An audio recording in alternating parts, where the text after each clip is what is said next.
भाभी घर पर नहीं थी और उनके 2 साल के बेटे ने जिद की कि वह दूध पिएगा।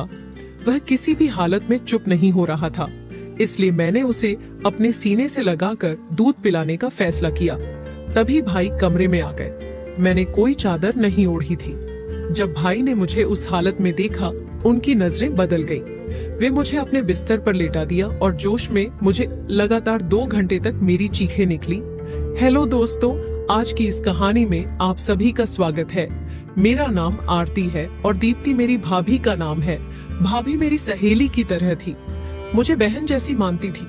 भैया और भाभी शहर में रहते थे और मैं गांव में माता पिता के साथ। भाभी ने अपने बेटे के जन्मदिन के लिए मुझे 3 दिन पहले ही बुलाया था। उसकी शादी को 5 साल हो चुके थे और उसके बेटे का पहला जन्मदिन था, जिसे वह बड़े धूमधाम से मनाने वाली थी। उसने खास मुझे फोन करके बुलाया था और बहुत रिक्वेस्ट किया था। जन्मदिन वाले दिन मैं तैयार होकर भाभी के घर पहुंची। डेकोरेशन हॉल में जाते ही भाई ने मुझे गले से लगा लिया। मैंने उनसे भाभी के बारे में पूछा तो उन्होंने कहा कि रोहन बहुत रो रहा था, इसलिए दीप्ति उसे दूध पिलाने के लिए अंदर गई है। लगभग 1 घंटे में जन्मदिन की पार्टी शुरू होने वाली थी। मैंने भाई को कई दिनों के बाद देखा था। जन्मदिन के बाद जब मैं बाकी मेहमानों की तरह अपने घर जाने लगी तो भाभी ने मुझे रोक लिया। उसने कहा कि सुबह तक सभी मेहमान चले जाएंगे और फिर हम दोनों बाहर घूमने चलेंगे। उसने मुझे रुकने के लिए कहा। मैं भी घर में रहकर बहुत बोर हो चुकी थी, इसलिए मैंने रुकने का फैसला किया। मेरे माता पिता भी मुझे वहां ठहरने की अनुमति दे दी। अगले दिन सभी मेहमान चले गए और फिर भाभी और मैंने समय साथ बिताने का मजा लिया। मुझे घर में एक अलग कमरा दिया गया था और वहां आए हुए 3 दिन हो चुके थे। आने के बाद से ही मैं देख रही थी कि रोहन ने भाभी को बहुत परेशान कर रखा था। भैया और भाभी को एक दूसरे के साथ समय बिताने का मौका भी नहीं मिल रहा था। इसीलिए एक दिन मैंने भाभी से कहा कि अब रोहन 2 साल का हो गया है और उसे माँ की इतनी जरूरत नहीं होगी। आप उसे एक दिन मेरे पास छोड़ दो और आप दोनों बाहर घूमने चले जाओ। भाभी ने कहा कि रोहन मेरे पास नहीं रहेगा। मैंने उसे वादा किया कि मैं रोहन की अच्छी तरह से देखभाल करूंगी। फिर मुझ पर भरोसा करके भाभी अगले दिन भैया के साथ बाहर चली गई। उस दिन रोहन पूरे दिन मेरे पास था। मैंने उसे बहुत अच्छे से खिलाया और खाना बना दिया। वह मेरे पास बहुत खुश होकर रहा। शाम को 9 बजे भाभी घर लौटी और रोहन को मेरे पास खेलते हैरान रह गई। फिर भाभी ने कहा कि वह अपने माता पिता के पास भी इतने शांति से नहीं रहता। रोहन वास्तव में मेरे साथ बहुत खुश था। रात को सोते समय वह जिद करने लगा कि मैं उसके पास ही सोऊं। उसकी जिद के कारण मैं भाभी के कमरे में सो गई और भाभी मेरे कमरे में सो गए। आधी रात को अचानक मुझे अपने शरीर पर किसी का हाथ महसूस हुआ। पहले तो मुझे लगा कि वह रोहन होगा, लेकिन धीरे धीरे मुझे समझ में आया कि यह किसी बड़े आदमी का हाथ है। जब मैंने उठकर देखा तो सामने भाई खड़े थे। आधी रात को वे मेरे शरीर पर हाथ क्यों फेर रहे थे, यह मुझे समझ में नहीं आ रहा था। मैंने उनसे पूछा कि क्या हुआ। तब उन्होंने मुझसे माफी मांगी और अपने कमरे में चले गए। अगले दिन भी ऐसा ही कुछ हुआ। भाई मेरे शरीर पर हाथ फेरने लगे। आज तो उनका स्पर्श ऐसी जगह पर हुआ जिससे मैं सहम सी गई थी और उनके कमरे से बाहर चली गई। भाभी गहरी नींद में थी, इसलिए उसे भैया की हरकतें समझ में नहीं आ रही थी। जैसे ही मैं उनके कमरे से बाहर आई, भाई भी मेरे पीछे आ गए। मैंने उनसे कुछ कहने की कोशिश की, तभी उन्होंने कहा कि सॉरी आरती, मैंने तुम्हें दीप्ति समझ लिया। रात के अंधेरे में उनसे गलती हो गई होगी, इसलिए मैंने उन्हें माफ कर दिया और फिर से अपने कमरे में सोने चली गई। कुछ दिन बीत गए और रोहन मेरे साथ बहुत घुल मिल गया। एक दिन सुबह नाश्ते के समय मैंने भाभी से कहा कि अब मुझे घर जाना चाहिए। भाभी ने कहा, आरती प्लीज मेरे लिए कुछ दिन और रुक जाओ। मुझे 1 महीने का एक कुकिंग कोर्स ज्वाइन करना है। अब रोहन तुम्हारे साथ अच्छा घुल मिल गया है, इसलिए मैं तुम्हें बता रही हूँ। तुम उसकी देखभाल करोगी तो मैं निश्चिंत होकर अपना कोर्स पूरा कर सकूंगी। पिछले 3-4 महीनों से मैं यह कोर्स करना चाहती थी, लेकिन रोहन किसी के पास भी नहीं रहना चाहता था। अब जब तुम यहाँ हो तो मैं अपना कोर्स आराम से कर सकती हूँ। कुछ ही दिनों की बात है, दोपहर में 2 घंटे का मेरा क्लास होगा। भाभी मुझसे विनती करने लगी। तभी भैया बोले, आरती, तुम दीप्ति को अपनी दोस्त कहती हो तो अपनी भाभी के लिए कुछ दिन और रुक नहीं सकती। उनका आग्रह बढ़ता जा रहा था, इसलिए मैंने वहां रुकने का फैसला किया। मैंने उन दोनों को हाँ कहा। फिर भाई ऑफिस के लिए निकल गए। उनके जाते ही भाभी ने मुझे गले लगा लिया और धन्यवाद किया। उसने कहा, तुम्हारे सहयोग से मैं अपना कोर्स पूरा कर सकूंगी।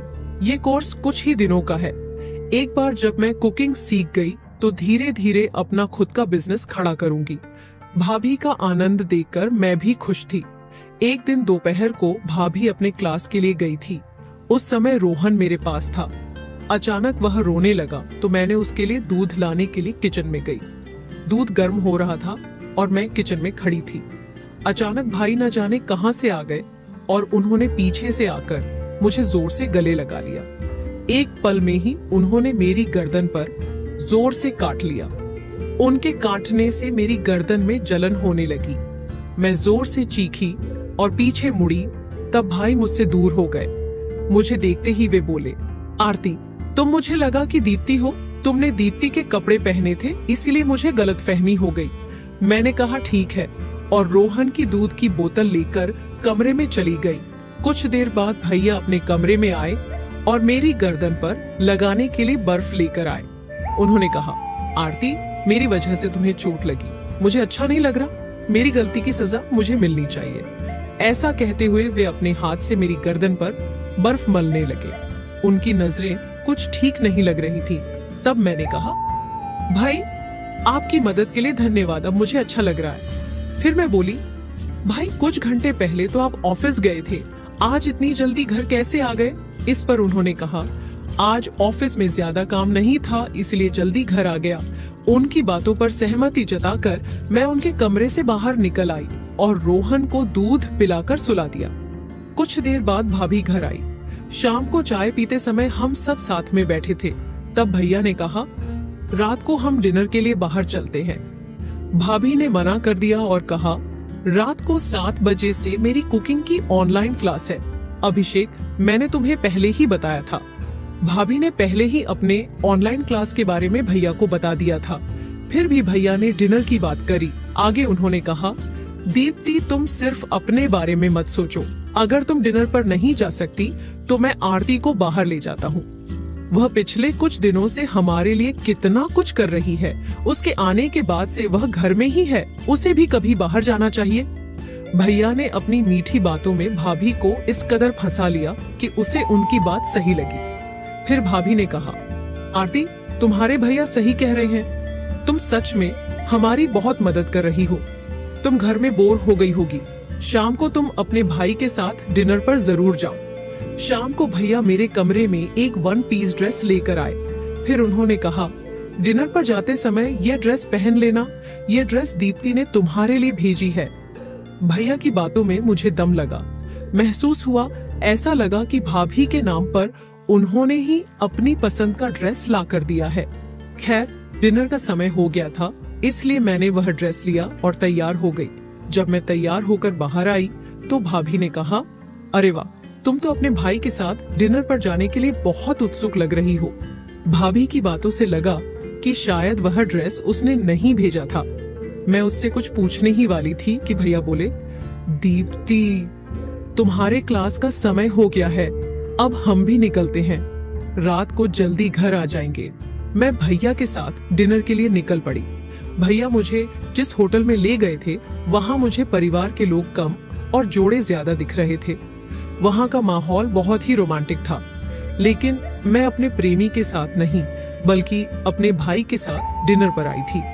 खैर, माहौल चाहे जैसा भी हो, मुझे क्या, ये सोचकर मैं आगे बढ़ी। भाई ने मेरे गले में हाथ डालकर होटल में प्रवेश किया। डिनर करते समय भी वे बार बार मेरे खुली टांगों पर हाथ रख रहे थे। मैं जितनी बार उनसे दूर सरकती, वे उतनी बार मेरे पास आ जाते थे। जल्दी से जल्दी डिनर खत्म करके हम घर पहुंचे। फिर रात को भाभी के कमरे में सोने के लिए मैंने मना कर दिया। उस रात मुझे ऐसा लगा कि मेरी वजह से भाभी और भैया को एक दूसरे के साथ समय बिताने का मौका नहीं मिल रहा। रात को मैंने भाभी के सामने भैया से कहा, आज आप अपने कमरे में सो जाइए, मेरी वजह से आप दोनों के बीच दूरी नहीं होनी चाहिए। इस पर भैया ने कहा, हमें साथ सोने की कोई जरूरत नहीं है। इतना कहकर वे दूसरे कमरे में चले गए। भैया का व्यवहार और बातें यह बता रही थीं कि उन्हें अपनी पत्नी में कोई दिलचस्पी नहीं है। भैया के जाने के बाद मैं भाभी के कमरे में गई। भाभी का चेहरा उदास दिख रहा था। मैंने उससे पूछा, भाभी क्या तुम्हारे और भैया के बीच सब कुछ ठीक है? भैया तुम्हें पहले जैसा प्यार करते हैं ना? इस पर भाभी ने कहा, हाँ सब ठीक है। डिलीवरी के बाद से मेरी सेहत काफी बिगड़ गई है और वजन भी बढ़ गया है। तभी से तुम्हारे भैया मुझसे थोड़ा दूर रहने लगे हैं, लेकिन मैं जल्दी ही अपने लिए और उनके लिए भी दुबली हो जाऊंगी। फिर उसने मुझसे पूछा, तुम अब तक शादी क्यों नहीं की? तुम्हारी उम्र अब 25 साल हो गई है, अब तुम्हें शादी कर लेनी चाहिए। इस पर मैंने कहा, मुझे मंगल दोष है। माता पिता कहते हैं कि मंगल दोष वाली लड़की की शादी मंगल दोष वाले लड़के से ही होनी चाहिए। मैं 25 साल की हो गई हूँ, लेकिन अभी तक मुझे मेरा परफेक्ट जीवन साथी नहीं मिला है, इसीलिए मैं अभी तक सिंगल हूँ। फिर भाभी ने कहा, तुम्हारी तरह खूबसूरत और सुडौल शरीर वाली लड़की पर किसी भी आदमी की बुरी नजर पड़ सकती है। तुम पुरुषों से थोड़ा संभल कर रहना। बातों बातों में हम सो गए। अगले दिन भाभी अपने क्लास के लिए गई। उस समय रोहन मेरे साथ खेल रहा था। खेलते खेलते वह सो गया और मैं भी उसके पास सो गई। कुछ समय बाद रोहन नींद में रोने लगा और मुझे अपनी माँ समझने लगा। रोहन रो रहा था। तभी मैंने भाभी को कॉल लगाई, लेकिन वह कुकिंग क्लास में थी, इसलिए फोन नहीं उठा सकी।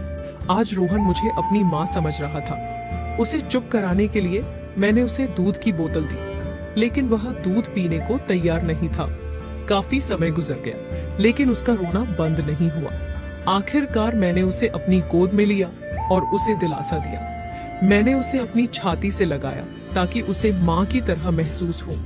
भाभी को घर आने में 2 घंटे थे और मुझे रोहन को इतने समय तक रोता हुआ ठीक नहीं लगा, इसलिए मैंने कुछ समय के लिए रोहन की माँ की भूमिका निभाने का नाटक किया। मैंने उसे अपनी छाती से लगाया और उसे दिलासा दिया और कुछ समय बाद मैं भी सो गई।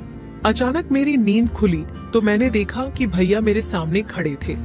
वे कमरे में कब आए और मुझे कब से देख रहे थे मुझे नहीं पता। भैया की नजर मुझे ठीक नहीं लगी।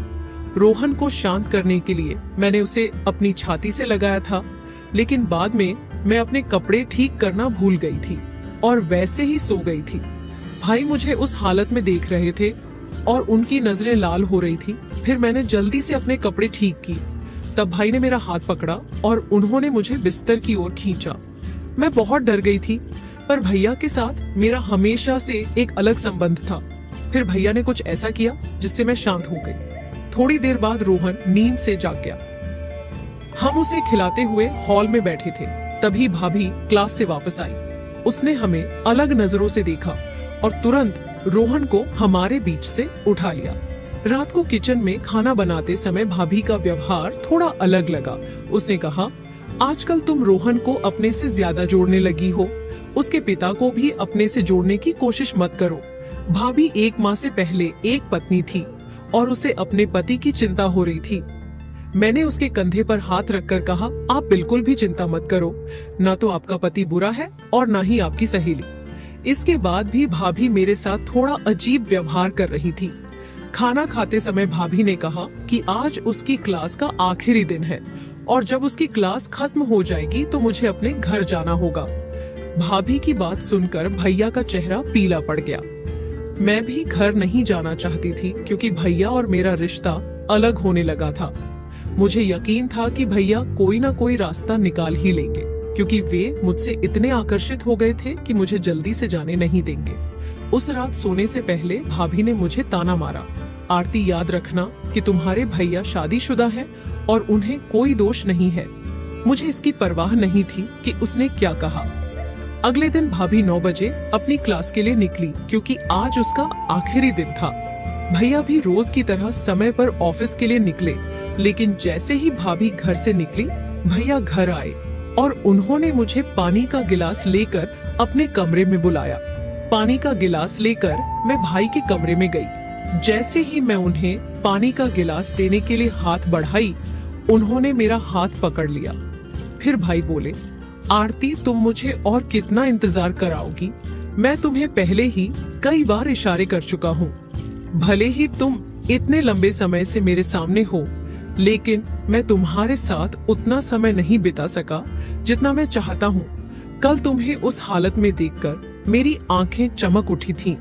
दीप्ति आज पूरे दिन घर पर नहीं है। हमारे पास आज पूरा दिन है एक दूसरे के साथ समय बिताने के लिए। मैंने भी भैया की बात मान ली, लेकिन उनसे एक सवाल पूछा। मुझे नहीं लगता कि आप शादीशुदा होते हुए भी मेरे करीब आ रहे हैं। अगर इसके वजह से आपका रिश्ता टूट गया तो भाभी को बुरा लगेगा। फिर आप उसे क्या जवाब देंगे? भैया बोले, आरती तुम कुछ ज्यादा ही सोच रही हो। दीप्ति सिर्फ मेरी पत्नी है। मैं अब उससे प्यार नहीं करता। मैं उसे कुकिंग क्लास करने दे रहा हूँ, क्योंकि मेरी नौकरी छूट गई है, ताकि वह कुछ पैसे कमाकर मेरी मदद कर सके। नहीं तो मुझे उससे कोई खुशी नहीं मिलती। अगर तुम्हें कोई आपत्ति नहीं हो तो हम शादी कर सकते हैं। रोहन तुम्हें अपनी मम्मा मानता है। फिर भैया ने मुस्कुराते हुए मुझे अपनी बाहों में ले लिया। मैं भी प्यार से उनकी बाहों में चली गई। भाई ने मेरा दुपट्टा फेंक दिया और मेरे सीने को दबाने लगे। तभी हमारे कमरे का दरवाजा खुला और भाभी हमारे सामने खड़ी थी। वह मुझे भैया की बाहों में देखकर चौंक गई। जैसे ही मेरी नजर भाभी पर पड़ी, मैंने भैया को धक्का देकर अपने से दूर कर दिया और भाभी के पास आकर खड़ी हो गई। भैया ने भाभी से कहा, दीप्ति तुम आरती को उसके घर भेज दो। जब मैं अपनी फाइल लेने के लिए घर आया तो आरती ने मौका पाकर मुझे गले लगा लिया। भैया मेरे बारे में बुरी बातें फैला रहे थे। उन्होंने भाभी को बताया कि मैं उनके साथ संबंध बनाना चाहती थी। इसके बाद भाभी मुझे गुस्से से देखने लगी। फिर भाभी ने मुड़कर भैया को जोरदार थप्पड़ मारा और बोली, मैंने सब सुन लिया है नीच आदमी। जब से आरती पानी का गिलास लेकर इस कमरे में आई थी, तब से मैं फोन पर सब सुन रही हूँ। कल रात आरती ने मुझे तुम्हारी सच्चाई बता दी थी। मैंने अनजाने में आरती पर आरोप लगाए, लेकिन अब सब जान चुकी हूँ कि तुम आरती को यहाँ रुकने के लिए क्यों जोर दे रहे थे। कल रात उसने तुम्हारे असली रूप को सामने लाने के लिए तुम्हारे साथ नाटक किया था। तुमने उसके साथ जबरदस्ती करने की कोशिश की। मैं समझ गई हूँ कि तुमने ऑफिस में भी किसी महिला कर्मचारी के साथ छेड़छाड़ की होगी, इसलिए तुम्हारी नौकरी चली गई। अब समझ में आया कि तुम हर महीनों में नौकरी क्यों बदलते रहते हो। पिछले 5 सालों से तुम मुझे बेवकूफ बना रहे हो। मैं घर का सारा सामान संभाल कर रखती थी और तुम बाहर लड़कियों पर पैसे उड़ाते रहे। आरती ने मुझे वह अतरंग संदेश भी दिखाए जो तुमने उसे भेजे थे। मैं भाभी के सामने भैया का असली रूप लाना चाहती थी और अब वह सामने आ चुका था। भैया ने मुझसे गलत संबंध बनाने के लिए बार बार मनाने की कोशिश की, लेकिन मैं भाभी को जोखिम में नहीं डाल सकती थी। पिछले कुछ दिनों से भाभी को मुझ पर और भैया पर शक हो गया था, इसलिए वह मुझे चिढ़ा रही थी। आखिरकार कल रात मैंने उसे सच बता दिया कि कैसे उसका पति मेरा पीछा कर रहा है। इसके बाद भाभी ने अपने पति से अलग होने का फैसला कर लिया। मुझे लगा कि मेरी वजह से उसकी जिंदगी टूट गई और यही मैंने उससे कहा था। तब भाभी ने मुझसे कहा कि आरती तुमने मेरी जिंदगी नहीं तोड़ी है, बल्कि तुमने मुझे बहुत हिम्मत दी है। आज तुम्हारी वजह से मेरे पति का सच मेरे सामने आ गया, वरना मैं तो उसके लिए सब कुछ कर रही थी, लेकिन वह तो बाहर लड़कियों के पीछे भागने में लगा हुआ था। उसने कभी अपनी पत्नी को ठीक से देखा ही नहीं और ना ही मेरी मेहनत की कद्र की। आरती तुमने समय पर मेरी आंखें खोल दी। तुम्हारी वजह से मैं अपने कुकिंग के सपने को पूरा कर सकी। अब मैं जल्द ही अपना छोटा सा बिजनेस शुरू करने वाली हूँ। मैं अपने पैरों पर खड़ी होकर अपने बच्चे का पालन पोषण करूंगी। मुझे अपने जीवन में धमकी देने वाले लोगों की जरूरत नहीं है। भाभी ने मुझे धन्यवाद दिया और कहा कि नकली रिश्ते से बाहर निकलने में मैंने उसकी बहुत मदद की। अब भाभी केवल एक माँ है और तरह तरह के केक बनाकर और ऑर्डर लेकर अच्छा पैसा कमा रही है। वह अपना और अपने बेटे का अच्छे से भरण पोषण कर रही है। भाभी आज एक स्वतंत्र महिला के रूप में जी रही है। तो दोस्तों, अगर आपको वीडियो अच्छी लगी हो तो चैनल को सब्सक्राइब जरूर कर देना।